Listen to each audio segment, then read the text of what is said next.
নাফরমান বলবে মাওলা আজ আমি নিজ চোখে হাসর দেখলাম, আজ আমি আখিরাত দেখলাম, আজ আমি কবরও দেখেছি, আজ আমি জাহান্নামও দেখেছি, আর আমি সব শুনছি মাওলা।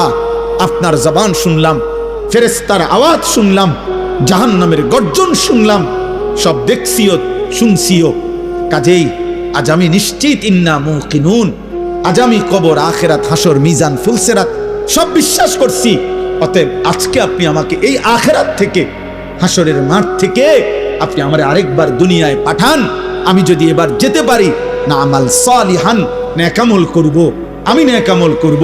কারণ আমি তো নিজ চোখে জাহান্নাম দেখলাম, আমি হাসরের মাঠ দেখলাম, আমি ভাবছিলাম এগুলো হবে না, আজ তো চোখের সামনে দেখে বুঝলাম এগুলো হলো। অতএব আমি এখন দুনিয়ায় যেতে চাই, আমি আমল করতে চাই, আমি আপনার আনুগত্য করতে চাই।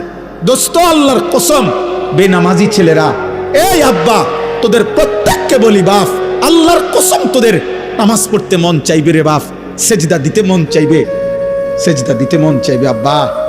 হাসরের ময়দানে হলেও সেদিন মন চাইবে খুব, আল্লাহ আপনি একটু সুযোগ দেন না রে মাওলা, একটা সেজদা দেই আপনারে, একটা রুকু করি মাওলা।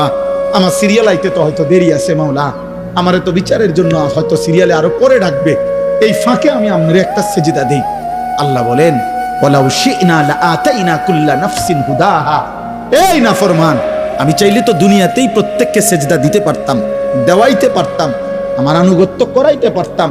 আমার জমিন, আমার আসমান, আমার সূর্য, আমার চাঁদ, আমার রাত, আমার দিন, আমার নিঃশ্বাস, আমার অক্সিজেন, আমার হার্টবিট সবই তো আমার।